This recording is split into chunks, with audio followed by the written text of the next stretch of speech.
Welcome to the 29th year of the World War II History Roundtable. We have dedicated it to Dr. Harold Deutsch, so it's officially the Dr. Harold C. Deutsch World War II History Roundtable. Welcome to all of you.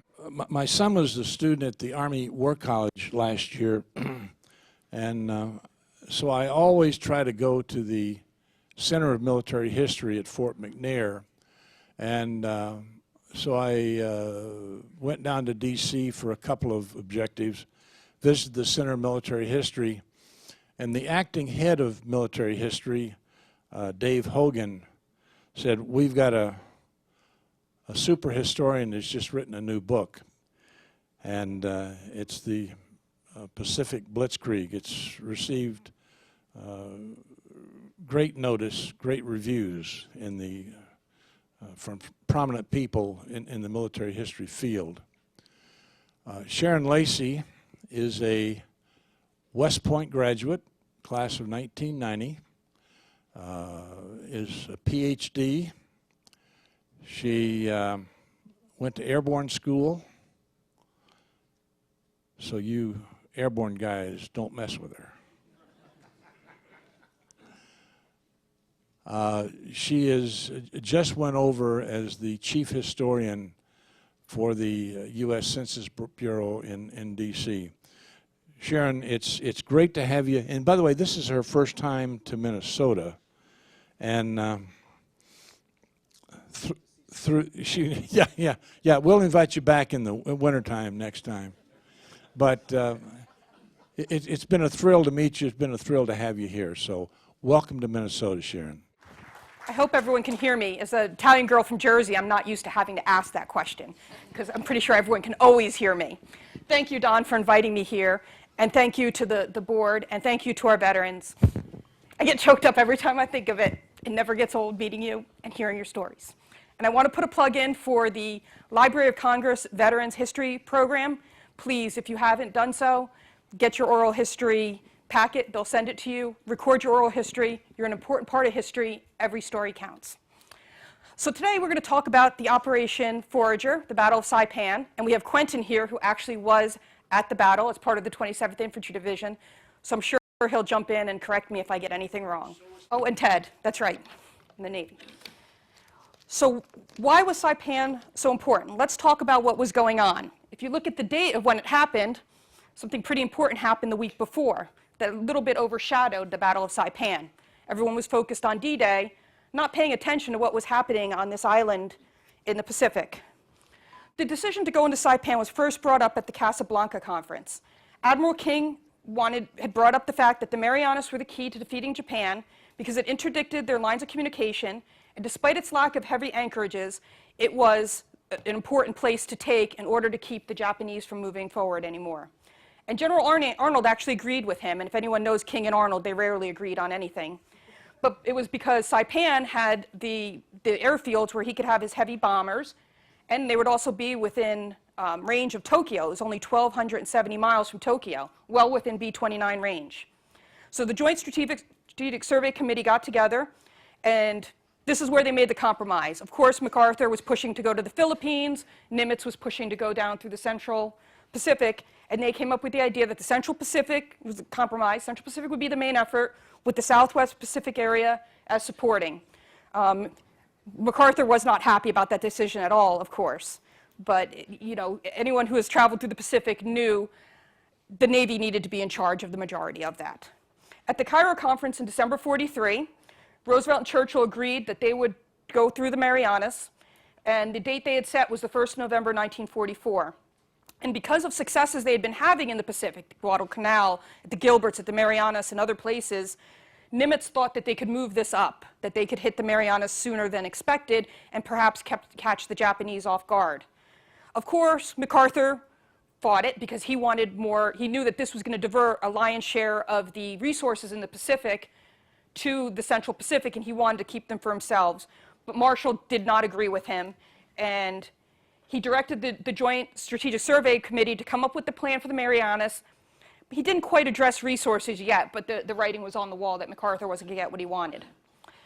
MacArthur and Nimitz both presented their proposals of why they needed the resources and why their route was the best. The Joint Chiefs of Staff decided the Marianas, Carolines, Palau, Mindanao, through the Central Pacific was the quickest way to the heart of Japan, and they would receive the most resources. They also decided to move up Operation Forager from November to the 15th of June. It would be the largest amphibious operation in the Pacific up to that point. There would be 3 landings: Saipan, Tinian, Guam, and it would be composed of 3 Marine divisions, a Marine brigade, and 2 Army divisions. Now, if you look at the Marianas, it was the northernmost islands of Micronesia, a chain of 15 volcanic islands.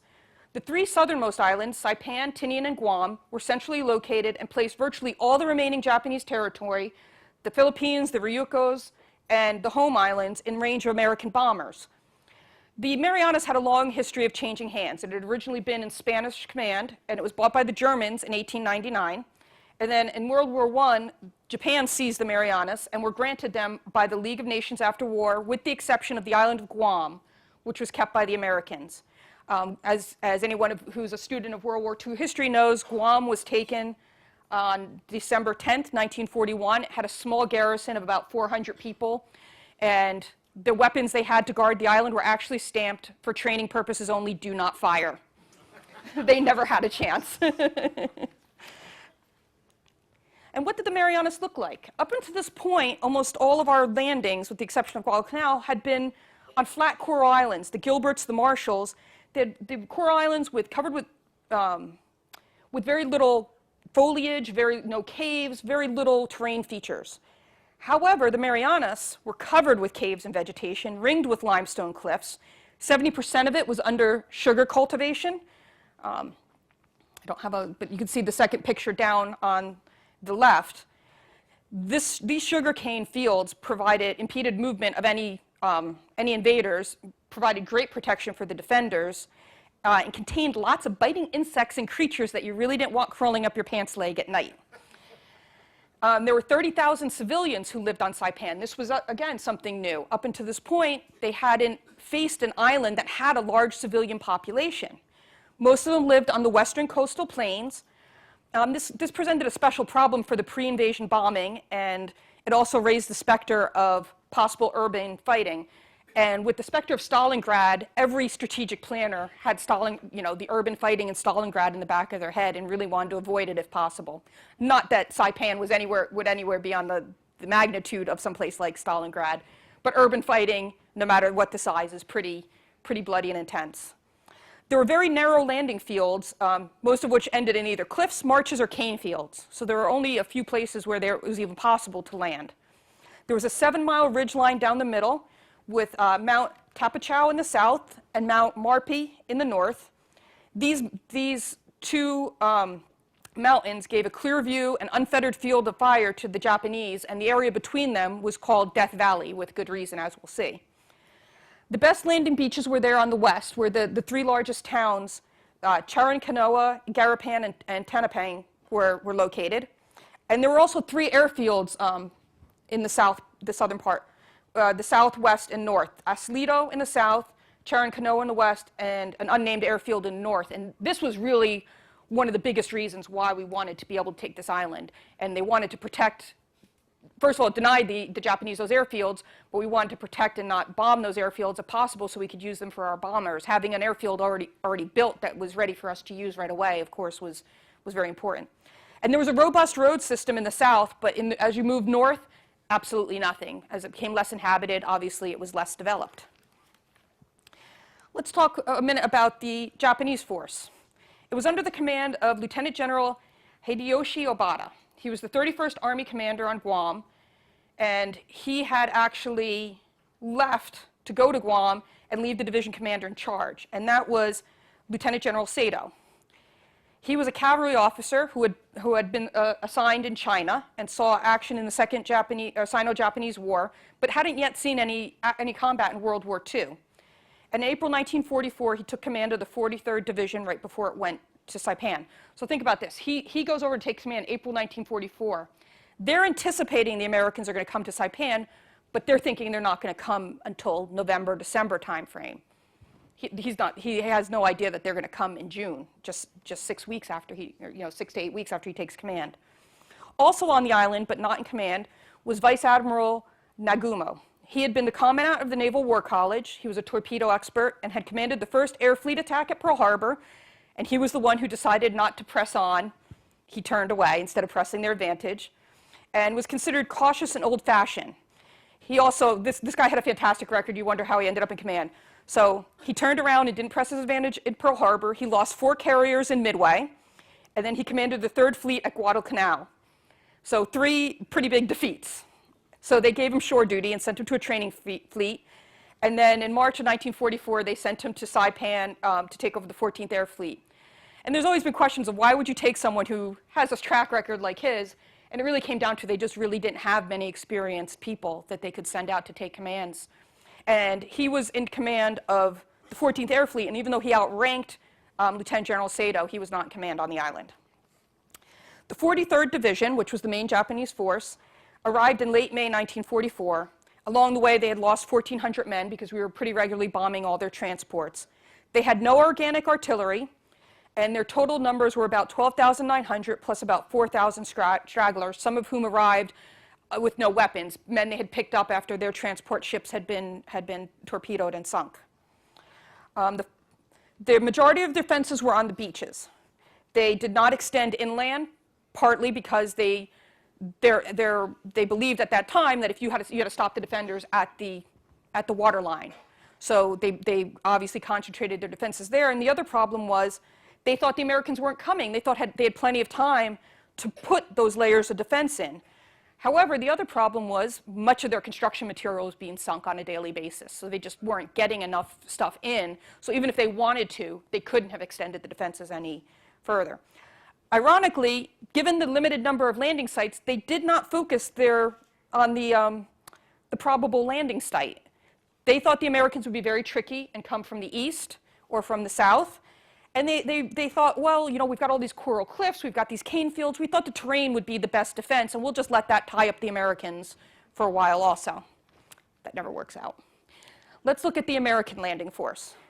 In charge of the 5th Fleet commander was Admiral Raymond Spruance, and this is one of the only pictures we have of him smiling.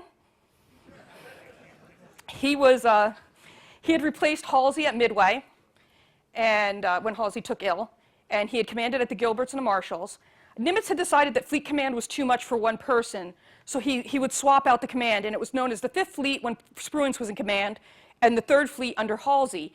And that had 2 advantages. It would give the staffs some time to get some rest and to plan the next operation, and it also made the Japanese think we had an extra fleet out there that they weren't seeing.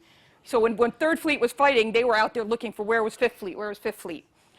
He was the word that I've seen most used to describe him is taciturn. He was very disciplined, and his one indulgence was a daily long walk.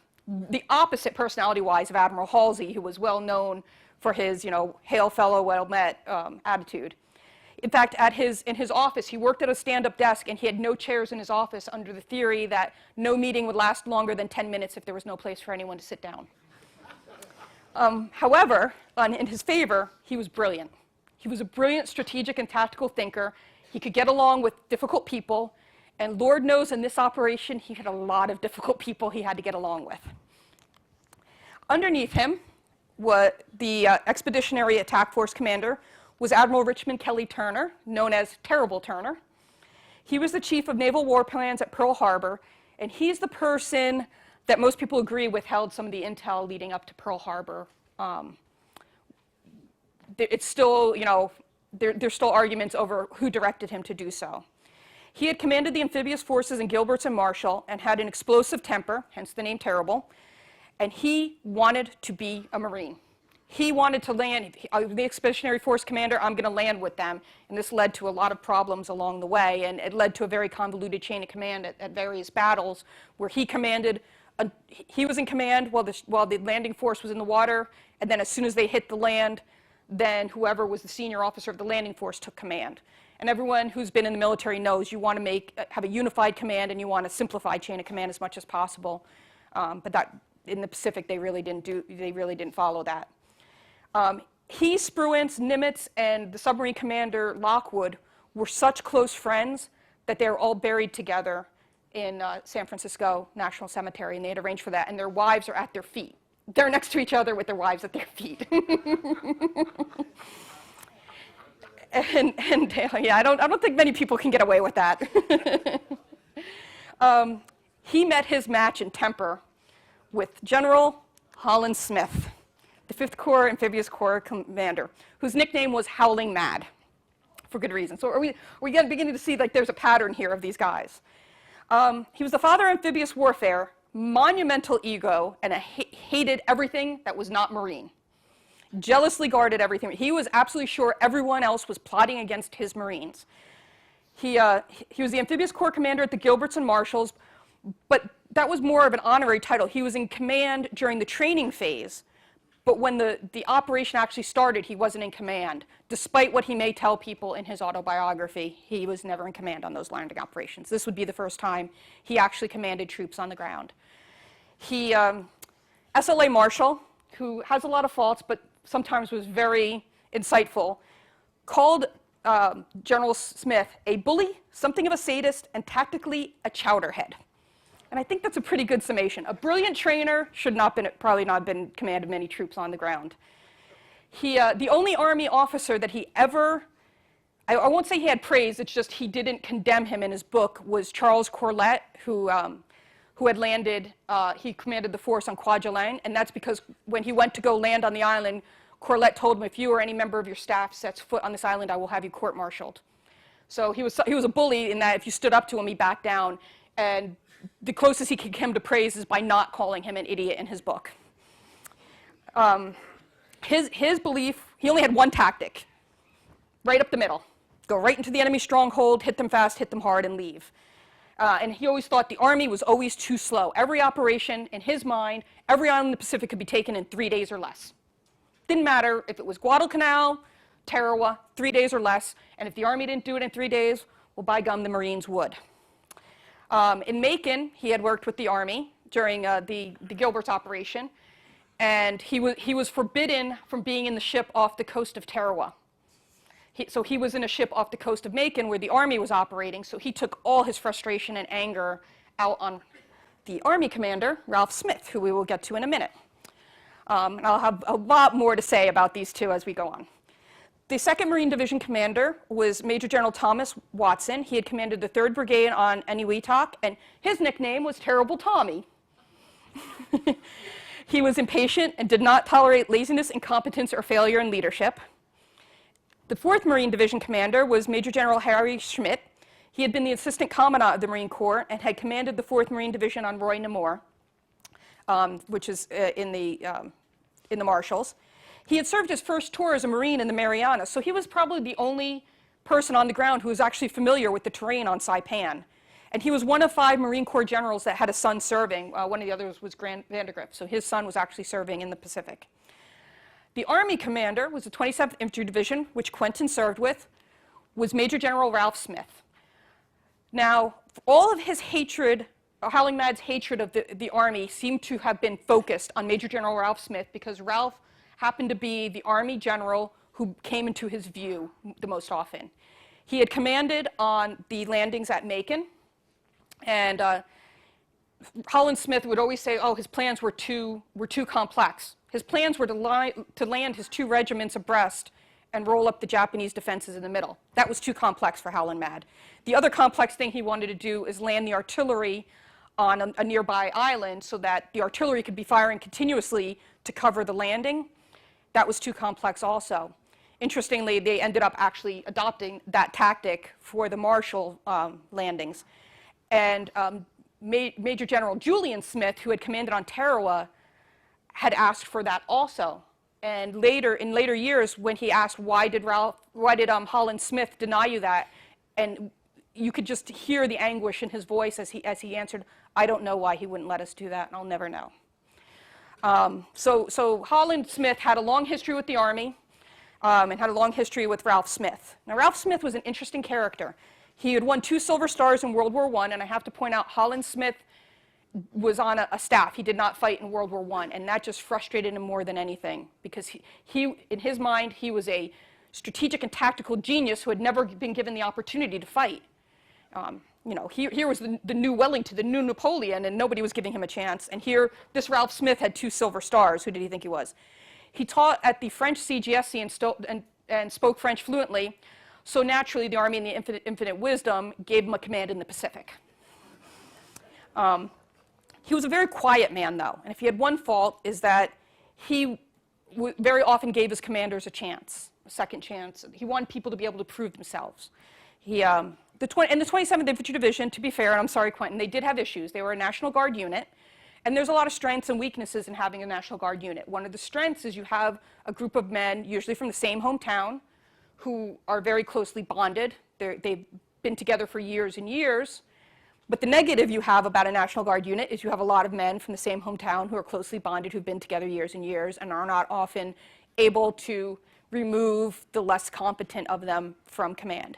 Now, at this point, the 27th was about 50-50, recruits and 50-50 the guys from the reserve unit, from the National Guard unit. But all the commanders were still National Guard commanders, which was actually unusual. Usually, they got rid of all the National Guard commanders and put regular Army commanders in. He was a very methodical man, not given to the outburst, and SLA Marshall said about him, his extreme consideration for all other mortals would keep him from being rated among the great captains. So let's look at the plan they came up with. There would be 3 separate landings. The Northern Attack Force in Saipan, the Southern Attack Force would be in Tinian, and then they would take Guam. And today we're just going to look at Saipan. We're not going to look at the other 2. Terrible Turner was the Expeditionary Task Force commander, and he was also the Northern Attack Force commander. And then for the first time, Howling Mad Smith would take command after landing, because this would be the first time since Guadalcanal where the Central Pacific forces would actually be more than just a landing hit force. They would actually have a large enough terrain where they can move, and they were going to have to maneuver once they got on the ground. They had just 2 months to plan and train. So Howling Mad divided his staff into 2. So he had the red staff that was the Northern Attack Force staff, and the blue staff was the Expeditionary Force staff, which had its merits, but the 2 failed to talk to each other a lot of times.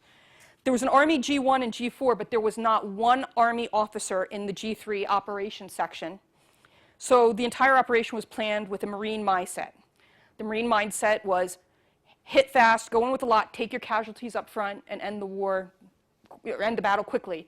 The Army's mindset was move a little more methodically, roll up the enemy as you go, take less casualties in the long run. And interestingly, in the 5 battles I looked at, when I ran the numbers, there was absolutely 0 difference between the 2 techniques in casualties. Yep. I mean, it was statistically insignificant, I should say. So Howling Mad was pretty sure they can take Saipan in 3 days. Look at the size of Saipan. Look at that mountain range going up the middle. Sure, you're going to take it in 3 days. But his staff had to plan as if they were going to take it in 3 days. The 2nd and 4th Marine Division would land adjacent. He absolutely did not want to use the 27th Division, given his long antipathy towards them. So the 27th would be the floating reserve.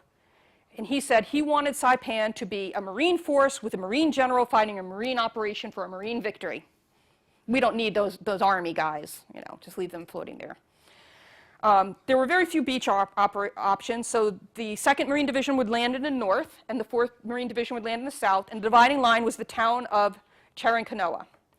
The 2nd Division would secure Mount Tapochau, and at the bottom is the Magician Peninsula, and then they would turn north and head up to Marpy Point. The 4th Marine Division would head towards and take Asalito Airfield and head across to Nafutan Point. The 29th and 24th Marine Brigades would stage a demonstration up in the northwest, hopefully to make the Japanese think that's where the main landing force was going to come and divert their troops up there. All 3 divisions planned and trained separately. Now think about this. This was also going to be the first time that it was more than 1 division landing on the island since Guadalcanal. In all the other operations in the Gilberts and the Marshalls, it was basically 2 separate landing forces landing on 2 separate islands. So if they trained and planned differently, it was okay, because really it was just 2 adjacent operations. It wasn't a joint operation in the traditional sense. But here you had 2, possibly 3 divisions who were going to be operating in the same battle base, and nobody was sharing their battle plans. Nobody was sharing their training tips. You know, unthinkable in this day and age of joint operations. Everything had to go up and was funneled through Howling Mad staff. They were the only ones who knew the plan in total. All divisions had been battle tested, and their recruits were trained by veterans, with the exception of one regiment of the 27th Division had not been in battle yet. And the Corps staff, ironically, none of them were battle veterans. So here the guys in charge were the ones who had the least amount of battle experience. The other thing to remember is Marine Corps divisions and Army divisions were set up very differently. A Marine division was 22,000 men. An Army division was only 16,400. So when you're planning an operation that's going to use both, you have to take into account when you're setting their battlefront, the difference in size. That's a pretty significant size difference, you know, almost 6,000 men different. Howling Mad never once visited any of the divisions or inspected any of the training or even asked to see their training logs. Again, unthinkable for somebody who would, you know, expected them to read their mind. Right before they launched and headed out on their final rehearsal, the 2nd Marine Division lost over 500 of their Marines in 2 training accidents. 500 of their experienced Marines were replaced with recruits. And anyone who's been in battle knows that's a pretty significant number, and it's pretty hard. You can replace equipment. It's very hard to replace the trained men. And it's interesting, especially given how much Howling Mad distrusted the 27th, that he never made it his business to go there. And I think it's very telling, his language in every interview he gave, he would talk about my Marines and the Army, as if the Army didn't belong to him and wasn't a part of his force, almost as if they were the enemy. In the 27th, there was a lack of regular Army officers. All nine of the battalion commanders and 2 of the 3 regimental commanders were Army National Guard. And most of the staff principals lacked the formal Army schooling that most people go to. That was the other weakness of National Guard leadership, is very often the states just didn't have the money to send their men to the normal schools that an Army officer would go through. Your Command and General Staff College, your War College, your advanced course, and so forth. And as the floating reserve, and since no one was sharing the plans with them, they had to make 21 separate plans of the different ways that they could possibly be used, which not only affects your planning, but affects how you're going to load the ship, because how you load your equipment is dictated by how you're going to need to unload it. What Ralph Smith ended up doing is he said, let's pick the 6 most likely scenarios, and let's plan for those, and then the other, and pack for those most likely scenarios. And also, 1 month before the operation, they had no hydrographic information about the island, and they had no maps until the 12th of May for an operation that was happening the 15th of June. They had no photos of the landing beach until the 26th of May. So much as when they went into Guadalcanal, they were going into this pretty blind. But they did have a few advantages. One was that they now had underwater demolition teams that would go in ahead of time, and they would scout the underwater, make sure there were no underwater obstacles, and they could see what the enemy had put in place. And they could determine the topography. That was one of the problems we had at Tarawa, is nobody knew what the topography under the water was, and nobody had anticipated the very, very low tides. So they verified there were no obstacles. We had 4 days of naval bombardments, and all the time leading up to this, there had been a debate of what is the perfect amount of naval bombardments, and then it was what was the perfect trajectory, because coconut logs, which most of them used to build their positions, are impervious to a lot of shells unless you hit them at the right angle. You literally have to hit them dead on with the shell falling like this, and the Navy did an outstanding job after each operation doing an analysis to try to figure out for the next operation what was the best way to hit these logs. And by the marshals and by here, they had figured out how to destroy a lot of these. They had originally wanted a full week of bombardment, but they settled on 4 days. And because it was a total surprise, they were able to damage 200 of the Japanese aircraft on the 3 islands, which was the sum total. They would have damaged more, but some of them had been moved to an island. It was just pure happenstance that they were out on a training mission. But the Japanese had really no air cover on Saipan. It pretty much destroyed most of their air cover. And from a captured diary of a Japanese soldier, he wrote in his diary, For about 2 hours, the enemy planes ran amok and finally left leisurely. Amidst the unparalleled accurate anti-aircraft fire, all we could do was watch helplessly. It was literally a sheet of fire that they rained down on Saipan. The Japanese had set up their mobile artillery pieces right along the ridgeline looking at the beach, and they moved them off the beach, so those were saved. But another Japanese soldier who had manned one of those artillery pieces wrote in his diary, "I have at last come to the place where I will die. Naval gunfire supporting this attack is just too terrible for words." On the 15th of June, the brigades embarked and circled.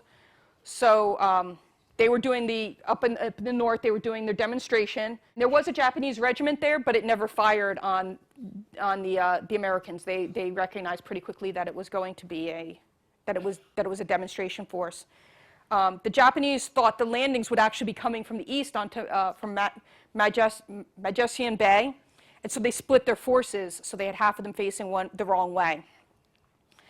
There were heavy casualties as the divisions went in, and the 2nd Marine Division guideboat went off course and drifted north, so there was chaos, and they were unable to make their first day goals of capturing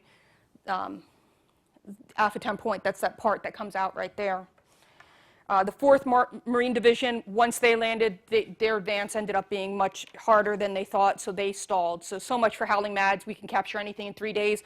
He thought they would be pushed in, a third of the way across the island on the first day. But by that evening, we had 20,000 Marines, a beachhead 10,000 yards long, 1,000 yards deep. They had 2,000, at the cost of 2,000 casualties, and they had captured 2/3 of the objectives. So this is how it looked at the end of the first day. When you compare it to something like Terror, where at the end of the first day, our beachhead was all of 50 yards, this is pretty impressive. On the first night, each battalion was fighting its own battle. Each battalion faced something different. The 4th Marine Division had defensive perimeters. They were patrolling. They had a much quieter sector, while the 2nd Marine Division faced small unit attacks all night. And at 3 in the morning, there was a full-scale banzai attack, and more than 700 Japanese were killed that night. So expanding the beachhead, Howling Mad had to swallow his pride and admit, we need the 27th. This is much harder than I anticipated. I don't know anyone who's been in war who's ever said combat was easier than they anticipated. They consolidated their gains and achieved the remaining objectives by the evening of D+1. And they decided to postpone the Guam landings, which were supposed to take place on D+3, and because there were a lot of Japanese ships moving that area, and they said, you know what, let's focus on getting our ships out of the way, and let's focus on getting Saipan secured before we turn to Guam. On the night of the 16th, Howling Mad landed the 27th in the 4th MAR Division area. The 165th landed first in scattered pockets, and not with all their equipment. And they were told, so that night they landed, and they were told to take Aslito Airfield by 7:30 the next morning. They were scattered all along the 4th Division. And during that night, while they were in with the 4th Division, they faced repeated tank attacks. And in fact, I think they destroyed 25 enemy tanks or more that night alone. The 27th moved through the village, several cane fields, and a 180-foot ridge to get within 200 yards of Aslito the next day. The 105th Regiment landed, but their equipment didn't land with them. And the equipment didn't get there till the 25th of June.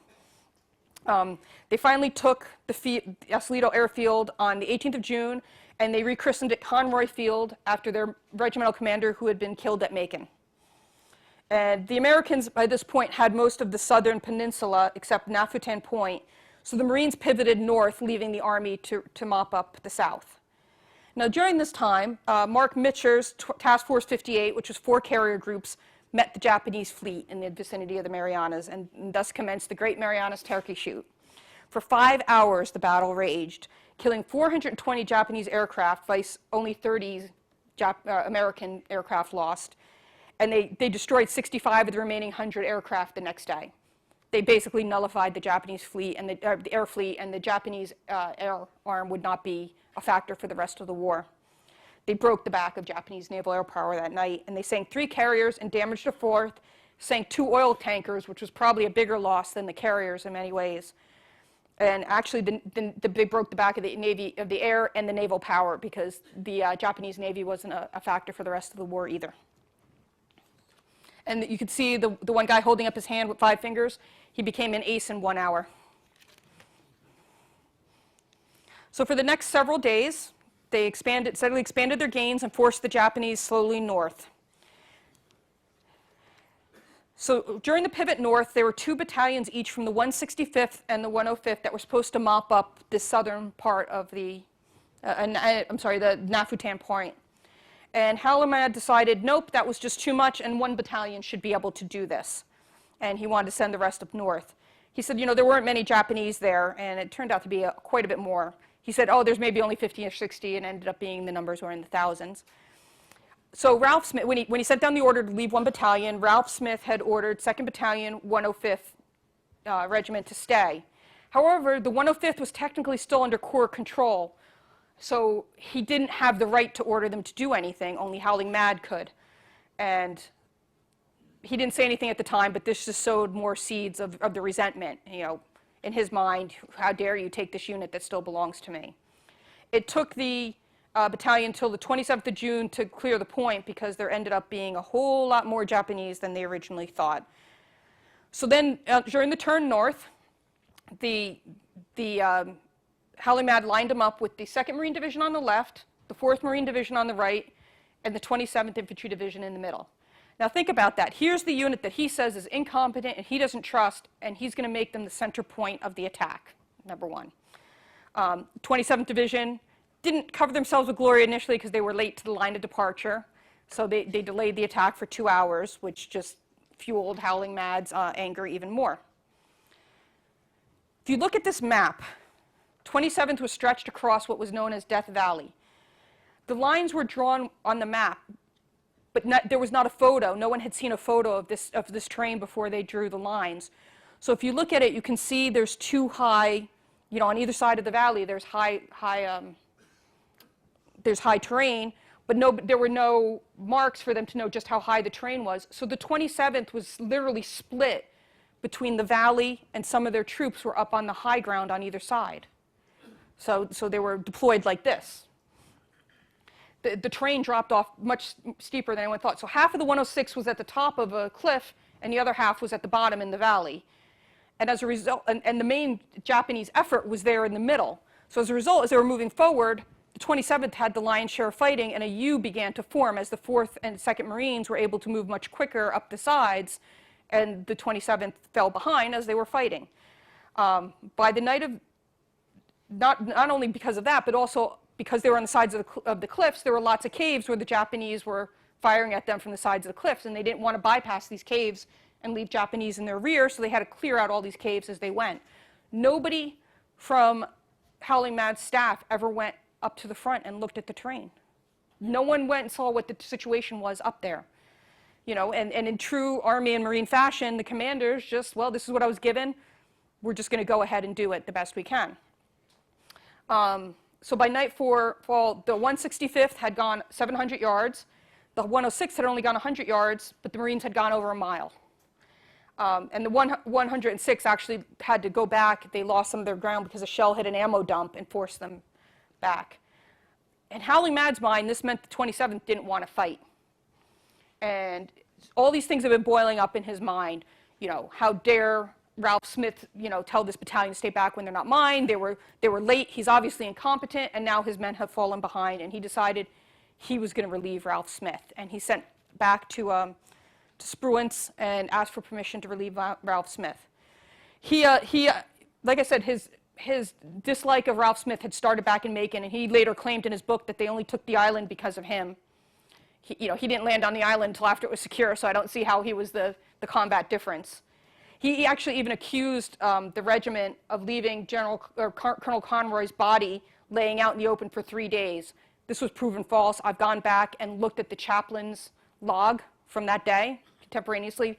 They removed Colonel Conroy's body within an hour, as soon as they had cleared the area. But again, that was one of these lies that he perpetrated and put out there as, look, they don't even care about their commanders. They just leave his body lying out there. He claimed the soldiers fired recklessly, not taking into account that these were young men, some of them children, 18 years old, in their first combat.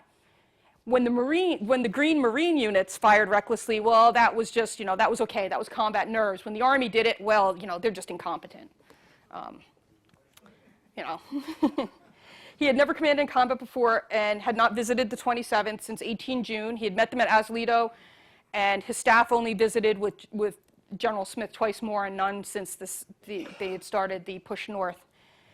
As I said, his reasons for relief were ordering the battalion at Nafutan Point while still under Corps control and the late launch. Now, Turner and Spruance approved the relief because what did they have to go on but their Corps commander's word? And you're not going to go back on your Corps commander's word in the middle of the battle. If he tells you he wants a new commander, well, you give him a new commander.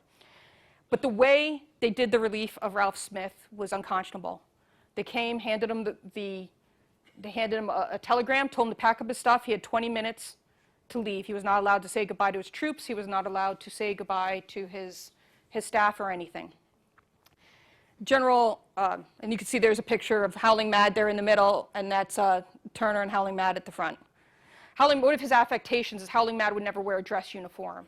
Everyone would come all nice and starched. No, in his mind, he was a ground soldier like his other Marine, or ground Marine like his other Marines, and he was going to dress like his Marines no matter what the occasion. General Sanderford Jarman took command for a few days. He was going to be the island commander after the island was secured. And then General George Greiner arrived. Now, after Ralph Smith went to the back, the Army convened the Buckner Board under the command of General Simon Bolivar Buckner, who decided that they interviewed all the people, mostly the Army people. They didn't talk to any Marines because it was an Army board. And what they really wanted to evaluate was, should Ralph Smith be given another command? Was his relief for cause such that he should not be given command of troops anymore? They found that while, obviously Howling Mad had the authority to relieve General Smith, Ralph Smith, that was his prerogative as a Corps commander, he did not have cause to relieve him, so basically absolved Ralph Smith. And from this moment on, after these operations, Army troops never served under a Marine again. There were letters from every Army commander from battalion up in the Pacific Theater saying that they would resign rather than serve under Howling Mad Smith in further operations. In fact, the arguments that were being played out in the press were so heated and in the press and privately that General Marshall and General King had to issue express orders telling them to cease and desist fighting it out. The newspapers, of course, kept up the fight. The Hearst newspapers called Howling Mad a butcher, whereas Robert Sherrod, who was the embedded reporter for the Marines, he called the 27th cowards in Time and Life magazine. And then in 1947, Howling Mad decided that he needed to write his autobiography. He accused the 27th of cowardice, among other things, and caused people to question his stability. And I have a series of letters written among different admirals and generals going, did you see this book that Holland Smith wants to publish? What's wrong with him? Has he gone off his rocker? And actually, Admiral Harry Hill threatened to sue him if he ever tried to claim that he was quoted in the book. And Robert Sherrod, who was the most partisan of journalists, refused to co-write it. And Clifton Cates, who was then the commandant of the War College, begged Howland Smith not to publish this book. He said, listen, we've just finished the reunification fight. We've just finally settled things down. Please don't stir it up again. But Howland Smith didn't listen and published it anyway. And if I can fault Ralph Smith for one big thing, he did not rise to the defense of his soldiers. This was the time when he should have been vigorously and vocally defending the bravery of his soldiers. And so it sat for over 40 years, until a professor at San Jose State in 1980s finally went through every page, every line of choral and brass and refuted it with the official record. And he was the only person who ever got an oral history done with Ralph Smith. He wouldn't speak to the press. He wouldn't do any oral histories. And this situation actually poisoned Army-Marine relations until the 1980s. It wasn't actually until Iraq and so forth that they served comfortably, where Army troops served under a Marine commander, again, without there being issues. And interestingly, Ralph Smith died at the age of, I think, 105. He didn't die until 1998. He was the last surviving general from World War II. He actually even outlived Wiedermeyer, and no one thought anyone could outlive Wiedermeyer.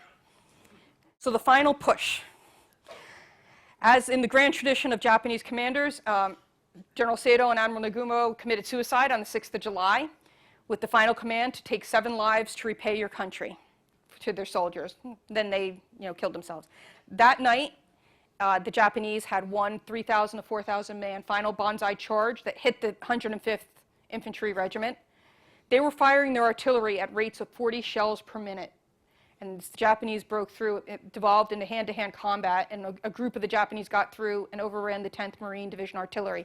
And this was the incident that Robert Sherrod claimed in Time magazine that the Army soldiers had frozen in their foxholes and that the Japanese just ran over them and hit those poor Marines who, But the 106 sent 2 battalions and tanks to turn the tide. And in the end, 406 Americans were killed.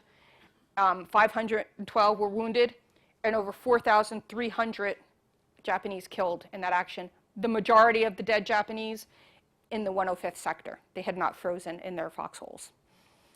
And there was one final horror for our men waiting on this cliffside on Marpy Point.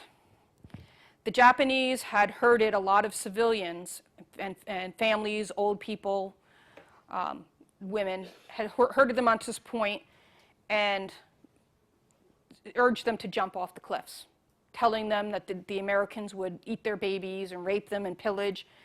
The Americans had Japanese translators on the bullhorn begging the civilians to surrender. Those who made any move to surrender were often shot down by the Japanese hiding in the caves. Hundreds jumped. The Japanese threw hand grenades at those who didn't. It was just horror, and I'm sure Quentin can say, but almost every oral history that I read where they talked to a veteran who had witnessed this said of everything in the war, this is what haunted them the most, because they were helpless. They couldn't do anything to stop these people. And the one guy said, it makes you wonder how good the Japanese propaganda was, that what they were telling us about the Americans. And on the 9th of July, the island was declared secure, and the Marines left for Tinian, and the 27th stayed to mop up for another month as they picked up all the Japanese straggler. And as in all the other island battles, Japanese just didn't surrender. It was literally a death almost to the man. So what did this all mean? What was the final effect of this operation? Well, in the United States, it meant, we needed to do centralized planning and training. For the upcoming invasion of Okinawa, General Buckner, not only did he make sure that he visited every one of the divisions under his command, but he made sure they conducted joint training and joint planning. There's a shift in planning focus from amphibious operations, we've got the landing down, to, hey, what are we going to do after we land? We need to focus on ground operations and doing joint ground operations again. And the Army-Marine tensions were palpable. I mean, this was the all-time low. And in fact, General Buckner was probably the only person they had that could have taken command at Okinawa. And he did a lot to ease the ill feelings. And one of the biggest things he did, remember I told you that Howling Maddo, he said, my Marines and the Army. Whenever he spoke or wrote, General Buckner talked about my Marines, my soldiers. We are one. And he emphasized that unity. And I think he was probably the only commander available at that time that could have done that. For the Japanese, this was devastating. Not only did they lose their last ring of defenses around the home island, they lost their entire air and naval capability, and it led to the resignation of General Tojo and his cabinet, caused the collapse of the Japanese government.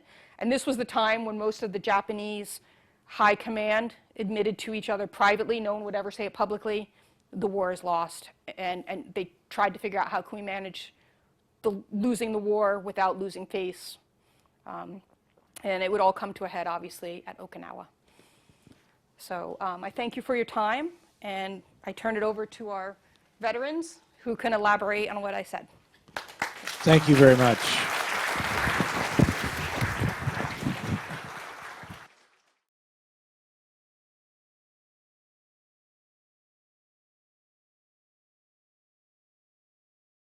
We have 3 veterans speaking this evening. On your far right is Tony Ryder. Tony was on the USS West Virginia, the BB-48. In the middle is Ted Wong, who was in the 773rd Amphibious Tank Battalion. And on your far left is Quentin DeNeo. Do I say it right, Quentin? Close? Who was Company C, 106th Infantry, 27th Division, and was mentioned prominently in Sharon's comments. Tony Ryder was on the USS West Virginia. For those of you that remember the West Virginia, it was sunk at Pearl Harbor. Tony was born in St. Paul, Mechanic Arts High School. He entered the service and was sworn in at the Federal Building downtown next to the Milwaukee Road Depot.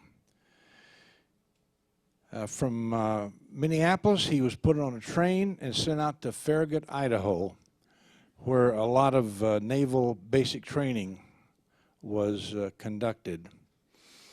After he finished his basic training, he went to Bremerton, Washington, and there he was put on board the battleship West Virginia, which had been floated, raised, brought back to Bremerton for refitting, refurbishment, and updating. In the center is Ted Wong. Ted Wong was born in Fargo, North Dakota. He took the train down and was inducted at Fort Snelling. From Fort Snelling, he was sent out to Camp Cook, California, and Fort Ord to do his specialty training on the amphibious tank operations as a part of amphibious operations. On your left is Quentin. Quentin was born in Cedar Rapids, Iowa. He was inducted into the service at Fort Des Moines, but before he got into the service, he was an old guy when he came in. He was 21 years old. He had a little time to attend a couple of years at University of Iowa.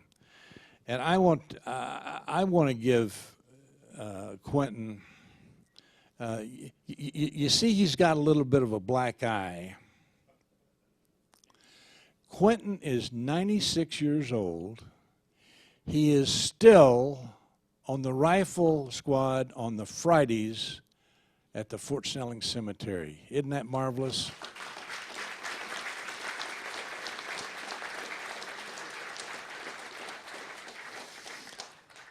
But at age 21, he went down to Camp Walters, Texas, did his basic before joining the 27th out in California at Fort Ord. Tony, can you tell us a little bit about after you got on the battleship West Virginia? Tell us about getting on it, your training, up until the time you got over to Lacey. Well, if I understand the question correctly, we went aboard and did the finishing touches to put the West Virginia seaworthy again. And shortly after that, we started a little training going up to Puget Sounds to the Pacific and back down on a few occasions. And does that answer your question? Well, tell us about I should mention that Tony was in the level 6. Is that correct? Level 6. He was a powder. Okay. Explain I didn't your know job. you wanted me to get into explain that, that but job. I will. Mm-hmm. Okay, there are 4 16-inch turrets, each having 2 barrels. The 2 in the forward are on the forecastle, and the 2 aft is on the quarterdeck, making it 4 16-inch turrets, each having 2, so there's 8 barrels. I was in the lower handling room and the magazine, and then we would alternate. If you were in there for a long period of time, you couldn't handle the magazine. The smell in there would, finish most people off, especially if you're over 21. And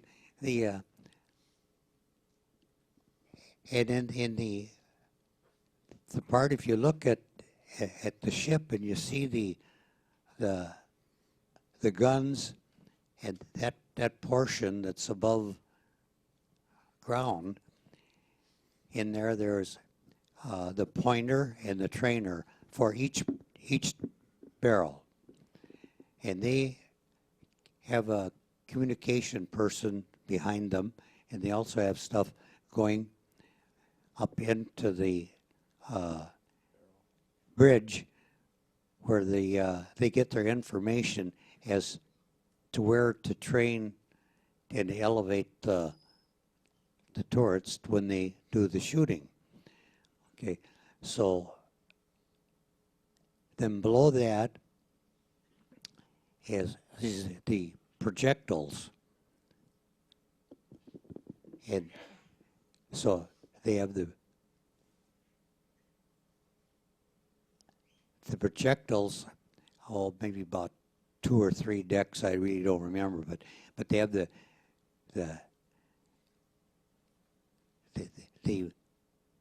armor Pearson. That's the heavy one. They weigh 2240, a long ton.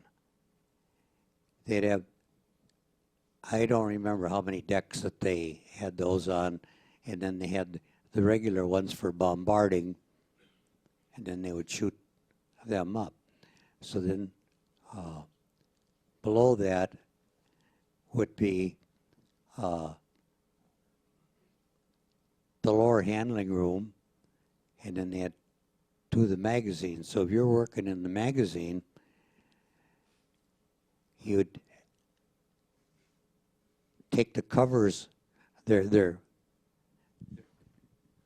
this, stacked up. So you'd take the cover off, you'd take the powder bags out of the thing, and you'd put them on a tray, and I don't know how to describe the thing, but you put the powder bag in there and you turn it by hand, and that moves it to go out into the lower handling room. So there's no air, if there's a fire or something, it couldn't get in there because there's no way. This is sealed when you turn that thing out. So then from there, that went down into one deck to the lower handling room, and then by elevator type went up all the way to the turrets. And so that the projectile was synchronized with the number of powder charges that were sent up for each of the firings. Is that correct? The projectile would go up to the turret, and Yes. the powder charges would go up, be Follow put in the barrel to fire. It would be it's on a separate elevator. The Right. two are separate. Right. Okay, but then I guess I want to back up just a little bit. But for each turret, it takes about 75 men to run the thing, the whole thing. So you got 4 turrets. It's 300 guys just to do that. Wow, that's amazing. Wow. Yeah. So you went out from Bremerton. You had never been trained in a turret before, and so you went up and down the West Coast.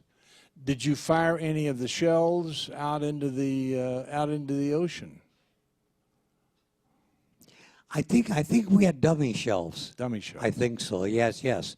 But we had dummies. But when did you fire your first shots as a part of shelling a coastline? Was that in Leyte? Yeah, that'd be the 15th of October 1944. And that was the program we did last March, so, okay, Yeah. good. You trained at Camp Cook at Fort Ord. You were assigned to the 773rd Amphibious Tractor Battalion. Now, I think you said that there were 5 battalions that you were training with there at Fort Ord. Is that correct? Probably 4. 4? Okay. And when we got together, you said that there were 3 different types of amphibious tractors.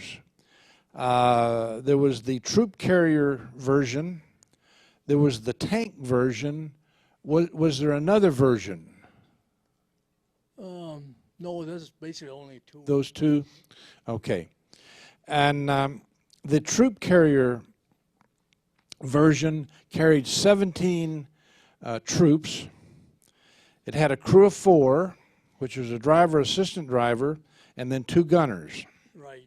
And that's what you were. You were a tractor driver? Yeah, we're trained to operate in every position of the tank. Can you describe some of the training that you did at Fort Ord? How did you train? Did you drive off the beach into the ocean? Did you drive off of LSTs into the ocean? How did you train? Well, one of the important training is loading and unloading the tanks into the LSTs in the water. Because during operations, you always have to drive the tank right into the ocean. How did you get the tanks into the LSTs? We had to back in there with help of the Navy personnel, and then back inside the tank deck, which holds roughly 17 of those tanks, which the tanks itself is about, I think, almost 30 feet long.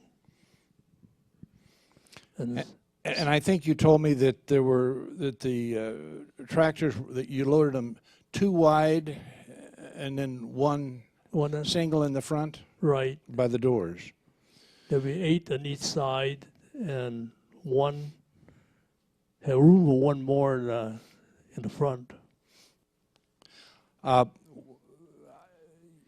As much as I've read, I never really understood this, and Ted and Quentin will talk about it also. Talk about how the troops got into the amphibious tanks. Oh, you just go down the ladder or elevator right into your assigned tanks, and just climb up and go in there. Well, but the troops were carried on troop carrying ships.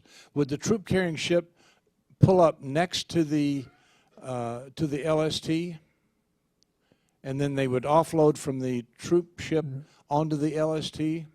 Well, in those LSTs, you could just walk right in from the shore into the ship, when they lower the ramp on shore. Because an LST is they open the door and then they let down a ramp, and they have a kind of a flat bottom in them, and they just go right up to the shore. But the troops wouldn't stay in the amphibious tractors for the full time, would they? No, they don't stay in there at all until the day of the going in the day of the beach. landing. Yeah. Right.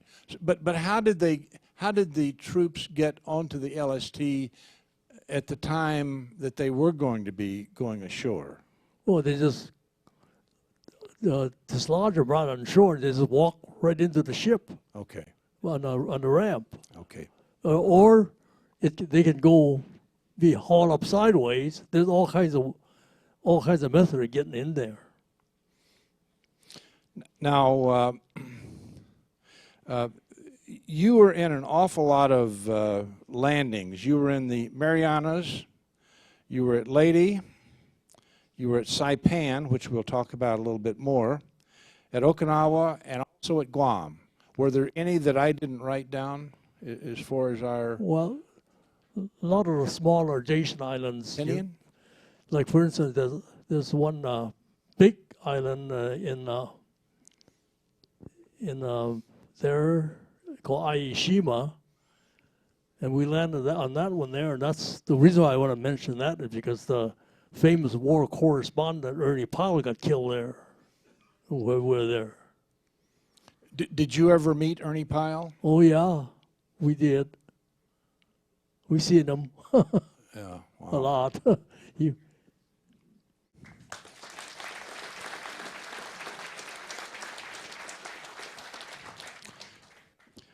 Okay, Quentin, can you talk about the training that you did at Fort Ord? Yes, it was mostly getting the outfit together. We were replacements because they weren't nearly filled up with the maximum that supposed to have in a division. And we were out in tent city, they called it, because that's where we always ended up, out in some tent city. And we just had everyday training and getting socks. And the 27th, they weren't too well equipped because they were still wearing wrapped leggings and stuff like that. And we got there, we had some new leggings and their new helmets, and they just had to, we all got all equipped up like should be. And then we went up to Frisco. Well, but talk about your training at Fort Ord. Did you we train just in the alligators? go out every day and like the old stuff is, you hike out and hike back and pretend you're going to take a hill and. But did you train? around. Did you train with any of the amphibious tractors at Fort Ord? We didn't train with any, but we went from the transport and crawled over the side and down some ropes and got on the LST and went down and had dinner and slept all night down there. Got up in the morning and they gave us some breakfast and put us in those alligators, and the door opened and away we went. And you did that in training at Fort Ord? No, that was training off of, well, we trained a little in Hawaii or off those islands, but yeah, we mostly practiced climbing up and down the side of a ship with those ropes on it. Okay. Well, all right. Yeah. Well, so you actually didn't have a lot of training in amphibious landings until you got yeah, overseas? when we first went overseas, well, nobody knew where we were going, and we ended up, well, our ship was so big it couldn't land at Hilo, so they threw some of us on destroyers, and we rode down to Hilo and got off there, and we started building defenses for the islands. This is about March of '42. They still expected the Japanese to come back. And we built all kinds of emplacements around Hawaii. And then for about 9 months we were there, and then we went back to Oahu. And I think from around Honolulu down to Diamond Head, we built emplacements. And we stayed there until we went on the offensive out there, and then we started amphibious training and getting off in the boats and on them. And they took us out one Christmas. We landed on some island where nobody was, and for a Christmas present, I think. We all fell in the water, got up, and came back. We had turkey the week after. But that's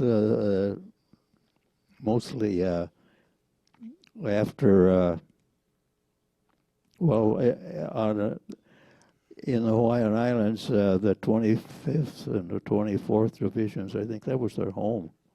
and they, went down to Solomon's and Guadalcanal with the Marines needed some help, and we sort of took over their area until they decided that I guess we'd had enough, and we started training and filling up our outfit. And But your first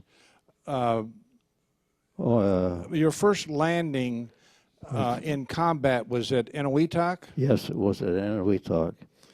And can you describe what happened with that? Well, yes, we went over the side. We were originally in reserve at Kwajalein, but they didn't need us. So we're sitting out there, and they decided that they broke us down into regimental combat teams. And 106 went to Eniwetok, and I think the 165th went to Macon, and the 104th went to Machero. And Eniwetok was about a 3 or 4 day operation, but it was pretty fast and heavy, but a little bit more than expected, like everywhere else was. And we went over the side and got in that LST and went out, and these alligators did have little circles here and little circles here, keep going around till about a half an hour before the landing. And in the meantime, the battleships or the cruisers would be firing at the shores and throwing those big things in there, and a few airplanes be flying over, turning the skies, and then all of a sudden, about 8 o'clock, or when you were supposed to hit the shores, just gets silence, just dead silence, and so here we go, and away we went. And my driver, we were supposed to land at the beach. We were getting peppered so bad by machine gun fire. I was standing down below him, and he says, "There's no use of you guys getting out here." And he backed the thing up and took us down to a place where they weren't firing and let us out. I thought that's pretty nice of him. That's the Yankee ingenuity. Quentin, give the mic back to Teddy, please. Big right.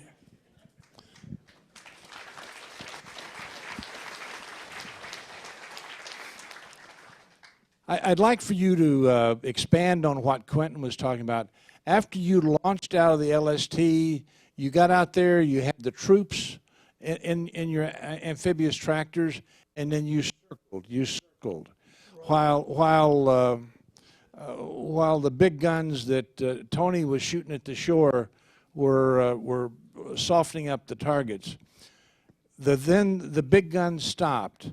What was your signal to head for shore? Well, when you go out of the LST, you go out and form a circle out there in the ocean going around, and it's coordinated with other ships that may form a bigger circle, and they have a control boat way on the side with different signal, and the tanks are all designated prior to the beach where you're supposed to land. Like if you're going to land in Yellow Beach 2, then your tank is painted with 2 yellow stripes. And all your maneuver is determined by the control boat until when they raise your yellow flag, you're supposed to do everything that comes out of the control boat in a circle, and then they tell you to form a line. And then they're already there at the time when the landing starts. If the guy lower your flag, Yellow Beach 2, and you got to go straight on in. It's a training that requires a lot of training. And so you did a lot of that training at Fort Ord about how to circle and how to form to come in? We did a lot of that mostly in Hawaii. The landings there, in Oahu, sometimes over in Kayaka Bay, sometimes in a different location. And the LSTs were all right there. And you go through the exact procedure there as when you're supposed to go at a landing beach. Well, you are the first landing craft driver that we've ever had on one of our panels. So I really appreciate you explaining that procedure to us. Well, before we ever embark on a mission in the Marianas, we had a big configuration at Pearl Harbor in Westlock, and that the Navy never publicized, where we were training and we're staging for the operation, and we have these ships, LSTs, lined up on both sides of Westlock, and all of a sudden on the other side of the lock there was a huge explosion when we were working there on one of the ships, and then pretty soon another one, and then another one, and the order came down, every man for yourself. And subsequently there's just lots more explosion, and all these ships and all the cargo, all the ammunition were all blowing up, but the Navy never publicized it. And at that night, all of a sudden we find ourselves running in downtown Hawaii. You wouldn't even have to go back to ever maybe. So gradually that middle of the night we went back to our ship, and by next morning when all the tally came in, 7 loaded ships all blew up before the Mariana operation, and they fished 161 men out of the bay that died, plus the ones that died in the hospital. But the logistic at that time was so good that only delayed the whole operation by 1 day. And that, and the debris from that is still there. The west, you can still, it's still there. Those sunken ship is still there today. And the Navy never publicized that once. Actually, there's a fellow named Jim Campbell that we had speak here some years back. I think he is writing a book on that right now. So yeah, it's a great story. Would you pass it down to Tony, please?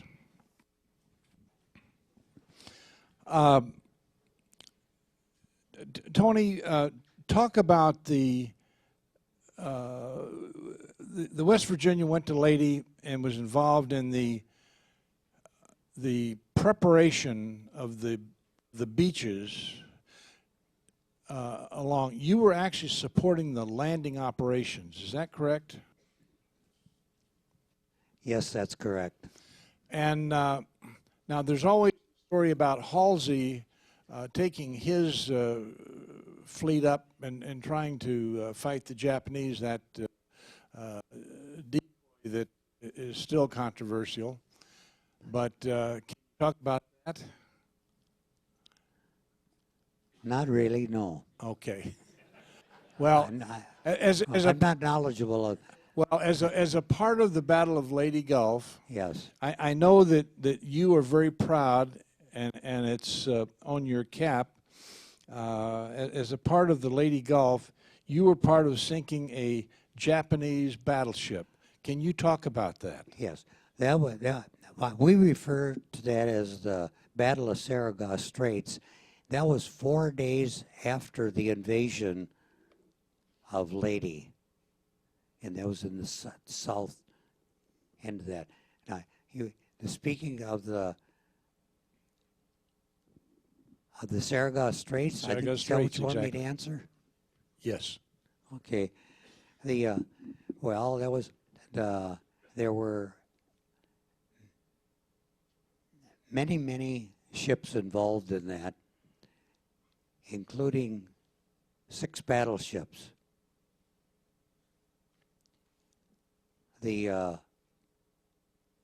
Those smaller ships were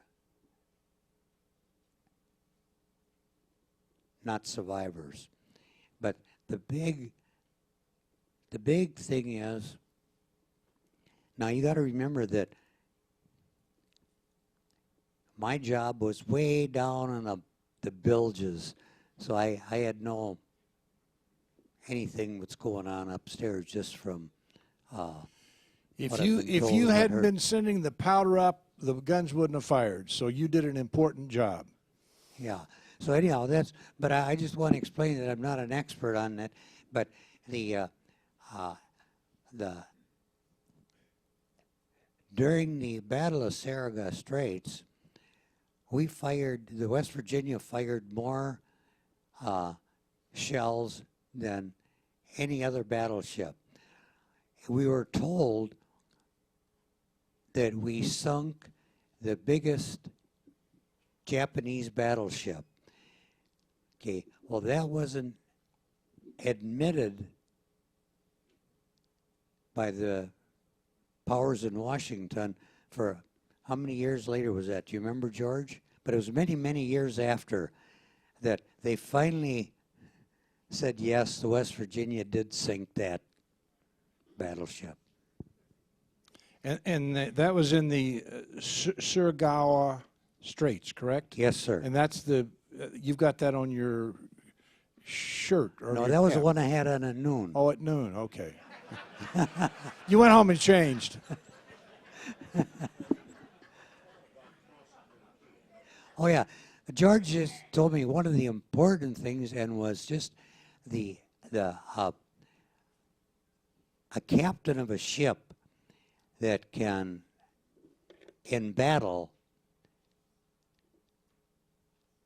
be able to fire what is called a T. The enemy is going this way. You are going that way to make the T. This was the captain's of all ships' dream of being able to fire at the enemy with a T. And they couldn't believe this could happen, but they really didn't know that we were there. The stuff I recently read, they said that they thought the U.S. Navy was some 200 or 300 miles away on the evening of this tea. Fair statement, Jack?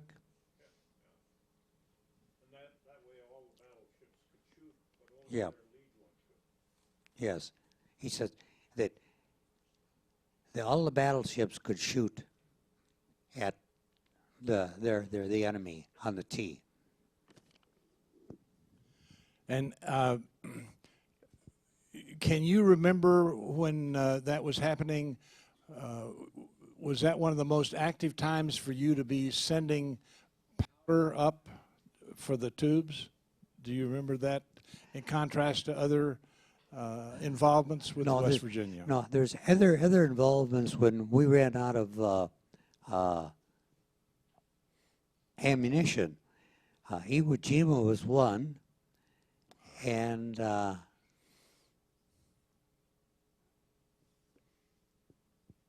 there's one other one we ran out of ammunition. Okinawa. Okinawa and Iwo Jima. Yeah. So you were firing so many shots that you depleted your storage. Yes. How were you supplied the powder and shells? Well, they have ammunition ships, so it was about a couple days trip to an ammunition ship, and we loaded. They would come alongside of our ship, and then we had a hand Crane. I'll call it a gizmo because I can't think of the name of it.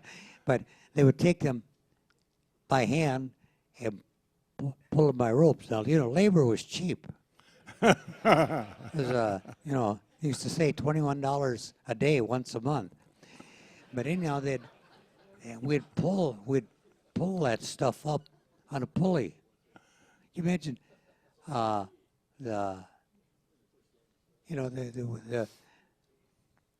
the bombardment was probably, it was either 16 or 1800, but I distinctly remember the armor piercing was 2240. We'd pull them suckers up by hand. You know, we had guys on ropes, but you know, it was just, we had a lot of labor. But that was all done by hand. Well, you did good, though. Yeah. Great. Could you pass it back to... I'd be glad to. Pass it back.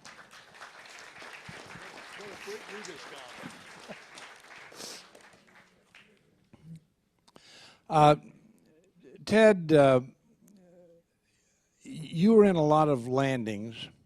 What were some of the memorable events as a part of your operations in the Pacific? Well, I can tell you one that I never forget. Well, I've never been so scared in my life when you know somebody's shooting at you. And that's one feeling you have to experience really to know what it feels like. Tell us about that. It was, to me, it was pure terror. Because Put it on your chin. Put it on your chin. There you go. pure terror because you don't know when one of those bullets is going to be hitting you, and that's the kind of a terror feeling that you can't describe. And unless you think maybe I don't have any guts, I don't know. Well, how did that happen, though? How did it happen that you were being shot at? Well, you're going to try to land on the beaches. The Japanese are going to be throwing everything at you, mortars, and you know, you constantly hear shells, those 50 millimeter shells that they use, the gun they use, and all the bullet goes like zoom right past you and hits the tank. But fortunately, we got a half-inch of armor on the gun mounts. Yeah. Well, now, I think you mentioned one time, I think when you were on the beaches, because you had an Oriental look, you were mistaken for a Japanese and were shot at. Is that correct? One time, that was really scary. Fortunately, I had the battalion commander sitting right next to me, and he just got up. The guy was going to shoot me because somebody fired a rifle shell. I don't know where it's from, but anyway, the colonel jumped up. No, he's with us. The guy was going to shoot me. Okay. And I know one other time you told me a story about in one of your beach landings, a soldier that was in your tractor was shot. Can you describe that incident? That was only a rifle shot, and between the track and the top of the ship, when you're landing, everybody's sitting down in there. And the side only had a 1/4 inch of armor, because if you put any more armor on those things, they probably wouldn't even be floating. You know. And you don't even hear anything. All of a sudden, we all thought he just fell asleep or something. And here he got a bullet right through the tank and right through his head. But he was actually down in the tractor? He's right down in the tractor. So it's just a quirk thing. Wow.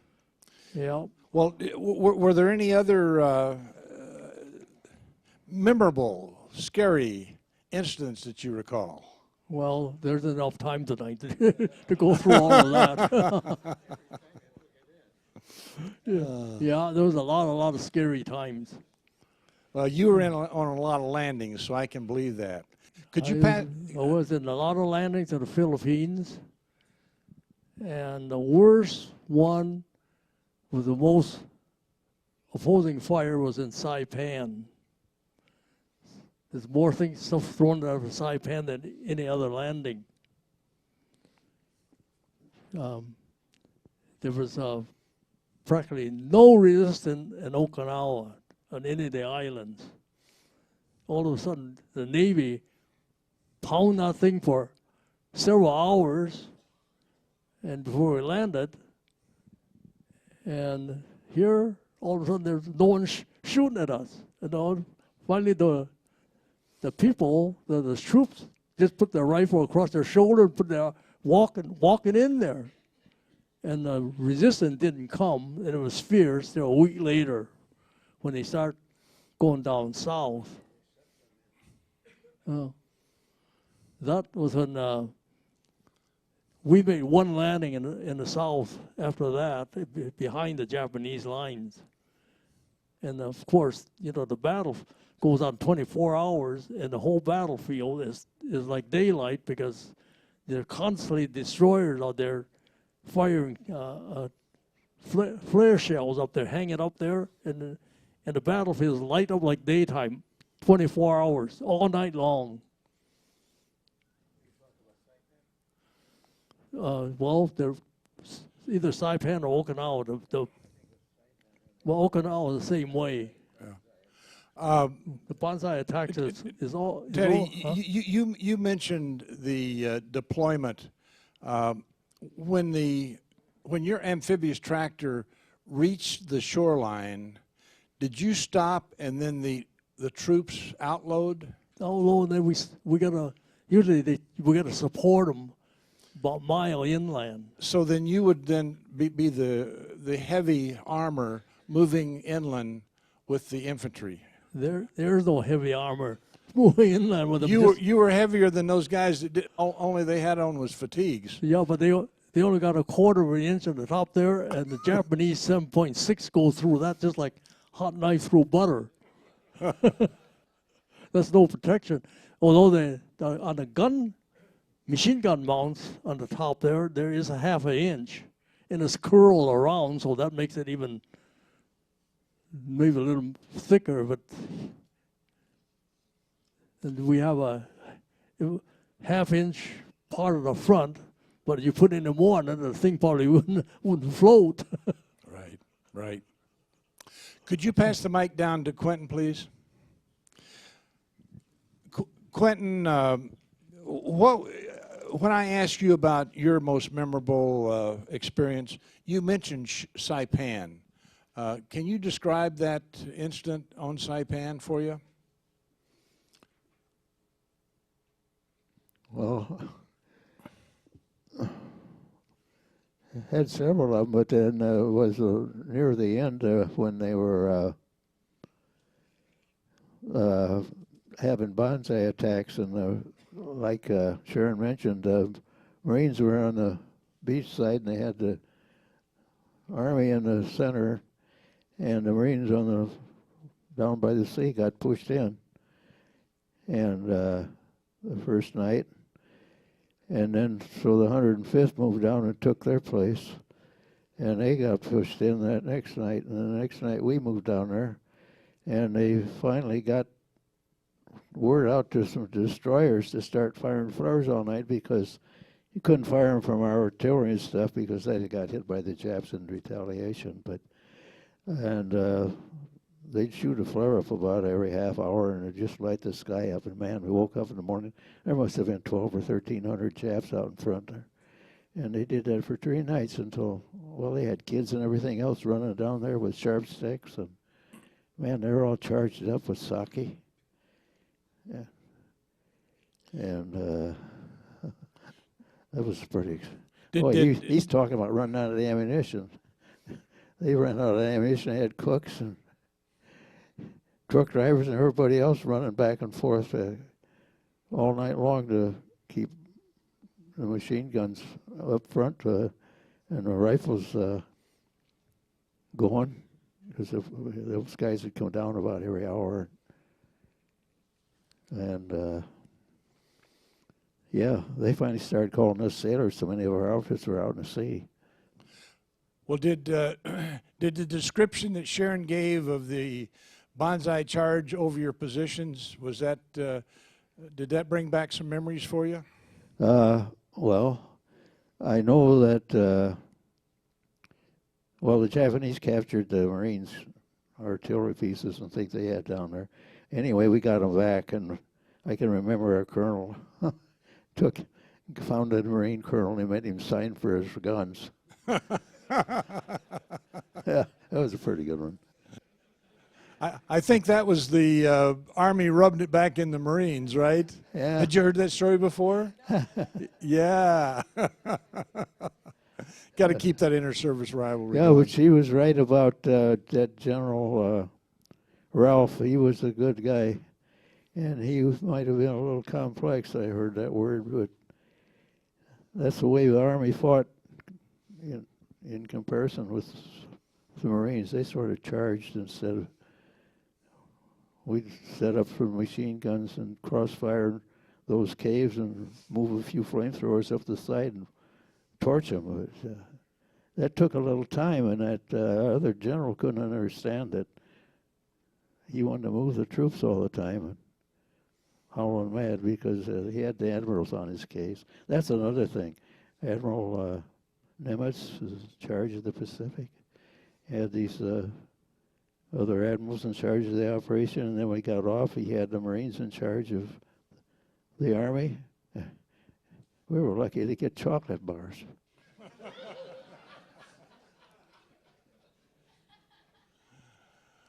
Well, listen, we're going to move into some Q&A here. Is there anything that you'd like to add to sum up, Quentin, on your experience? Is there any thing you'd like to add as far as your experiences in the Pacific? Well, no, but I just know that the Marines, they're a good outfit, and they want to live up to their names all the time. And they sort of secure an island about 3 days before it was secure, and the last on Saipan. The Japanese, like they had, they let that Marine division go up north there, and they didn't fire at them or cause them any trouble. They'd say, hi, goodbye, keep going, we won't shoot you. And so the island's secure, and we get word down there, that we're going to mop up. And they say, hey, we got to get up to the other end of the island and get the Marines back. And the Japs had let them go through and cut them off so they couldn't come back. So that was pretty good too. Why don't you pass the mic down to Ted? Beg your pardon? Pass the mic down to Ted. Ted, is there any comments you'd like to make as a part of your service in the Pacific? You want to know more about the landing at Saipan? I can tell you that we're on the first wave. You were in the first wave. Who did you bring ashore in the? You brought obviously Marines, right? 24th Marines of the 24th? 4th Division. Now listen, we know that we'll never believe this guy again. He says, I can't remember anything, and here he is remembering the unit he brought ashore 70 some odd years ago. No, that was, You just lost credibility. Great job. Great job. well, we had a real conflagration at Pearl Harbor in June of 1944, which the Navy never publicized to the public. And while we're getting ready to invade the Mariana, and we have all these ships dock, LNC dock, all next to each other. You can walk right across them from both sides of the bay and West Dock, the other side. All of a sudden, while we're staging there, there's one huge explosion across the bay. And then pretty soon, another huge explosion. We didn't think much of it. And then comes a few more, and the order came down, every man for yourself. And it seems like the whole West Lock's blowing up, and everything is raining down at us while we were running through the cane field. And that night, we run so much, I found myself in downtown Hawaii. I should have went AWOL, and they never know it at that point. But anyway, middle of the night, we groped our way back to our ship. It was still there. And by morning, that whole other ship across is all blown up. And right now, at Westlock, the debris of that is still there today. And we lost, I think they say they fished 161 men out of the bay, plus the ones that died probably in the hospital. And the logistic, of course, at that time was so great. The operation for the invasion of Marianas was only delayed 1 day. I'll tell you, I want to give a little bit of a commercial here. If any of you live up in the Roseville area, there's a place up there called the House of Wong. Guess who started it? I started that. It's great.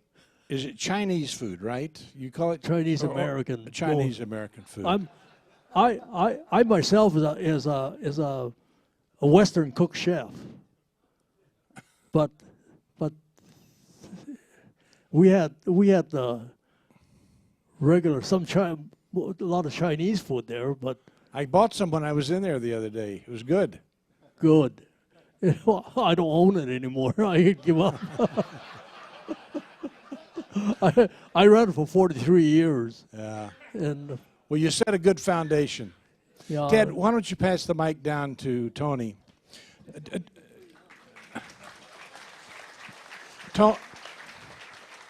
Tony, anything you want to do to sum up your memories from your time on the West Virginia in the Pacific? Yes, sir. It would be January 19th, 1946. Next January will be 70 years. I got discharged out of the Navy in Bremerton, Washington, and I came home to St. Paul.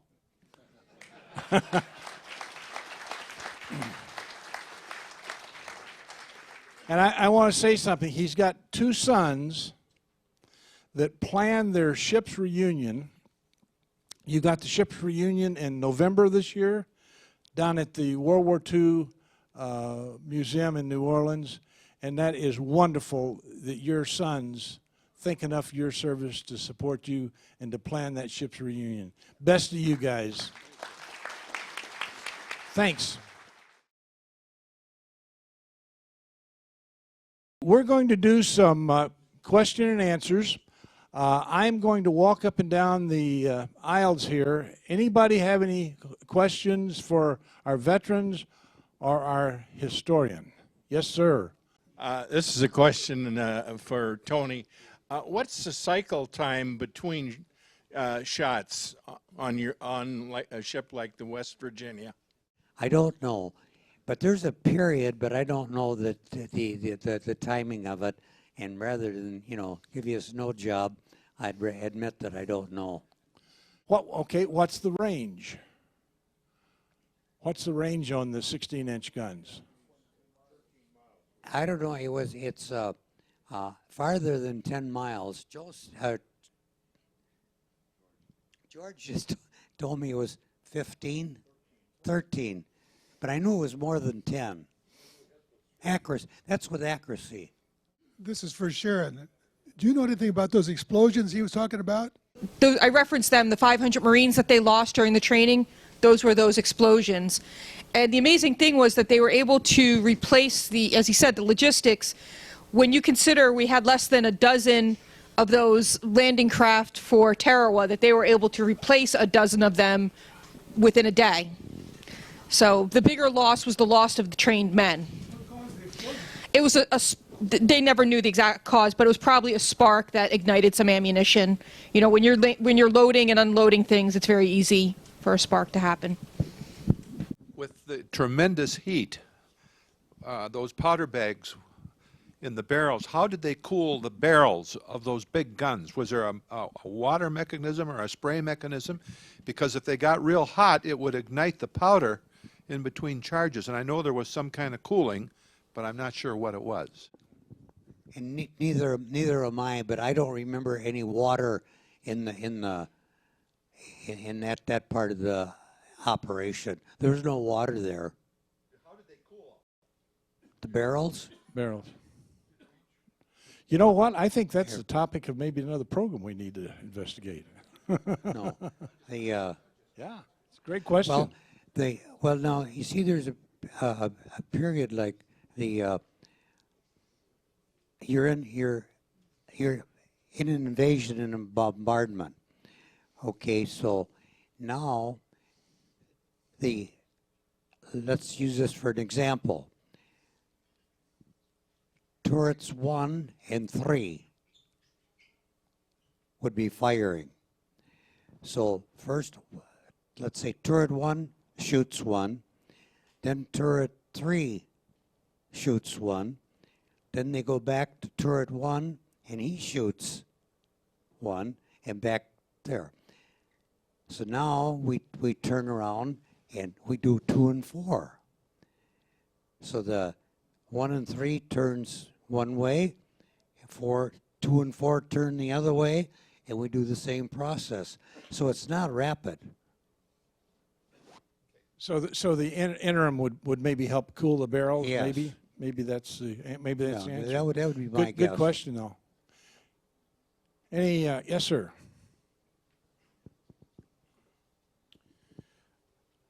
How many shells or projectors did they have on a ship? How long did it take you to load it? And what was the maximum charge that you could fire on those 16s? Well, to answer your first two questions, I don't know. And would you give me the third one again? How many charges? I think you said either 4 or 5. Oh, it would vary. Now, the armor piercing, was a heavier shell. So I think we'd need 6 for that and 4 for the bombardments. Powder bags we're talking about now. Huh? Yeah. Yeah. How much did a powder bag weigh? I don't know the weight, but they're heavy. You handle them for a few hours. You've had it. I don't know. They're heavy though. Yeah. Any other questions? Well, listen. There's books out here. There's people up here to talk to. Come down. Thank you guys for doing a great job. Really appreciate it. Support for this program provided by viewers like you. Thank you. Additional support provided through the Catherine B. Anderson Fund of the St. Paul Foundation.